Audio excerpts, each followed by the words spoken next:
ആന്റിയെ നമ്മള് ഇന്നലെ ഐസുവിന്റെ ബർത്ത്ഡേ അടിച്ചു വിളിച്ചില്ലേ? നല്ല പരിപാടിയായിരുന്നു, നല്ല എല്ലാവരും ഉണ്ടായിരുന്നു.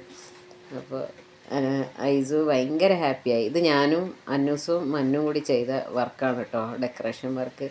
ഐസുവിന് ഗിഫ്റ്റൊക്കെ കിട്ടി, കുഞ്ഞു വീടൊക്കെ കിട്ടി, അതിൻ്റെ സന്തോഷത്തിലാണ്. പിന്നെ ചിന്നുവിൻ്റെ വീട്ടിൽ നിന്ന് അതായത് അന്നൂസിൻ്റെ ഉമ്മാനെ ചിന്നു എന്നാട്ടോ വിളിക്കുക, നിഷ എന്നാണ് പേര്. ഇതെൻ്റെ മൂത്ത ബ്രദറാണ്.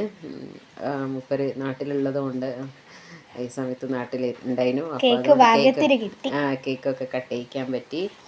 പിന്നെ അപ്പോൾ അപ്പുറം ഇരിക്കുന്നത് അന്നു മന്നു, ഇപ്പുറത്ത് എൻ്റെ അമ്മ, ഇത് ചിന്നുവിൻ്റെ അമ്മ, ഇത് ഷാദിൽ. അപ്പോൾ പാർട്ടിയൊക്കെ അടിപൊളിയായിരുന്നു, നല്ല രസമായിരുന്നു. മോനാണ് ഏറ്റവും കൂടുതൽ സന്തോഷം. പാർട്ടി 2 വരും കേട്ടോ. ഇത് ഇപ്പം തന്നെ ഇടാം. അപ്പം എന്താ പറയുക, നല്ല രസമുള്ള പരിപാടിയാണ്. ഫുഡൊക്കെ പുറത്തുനിന്ന് ഓർഡർ ചെയ്തതാണ്. എല്ലാവരും ഉണ്ടായിരുന്നു, ഭയങ്കര ഹാപ്പിയായിരുന്നു. അത്രയേ ഉള്ളൂ. ബൈ.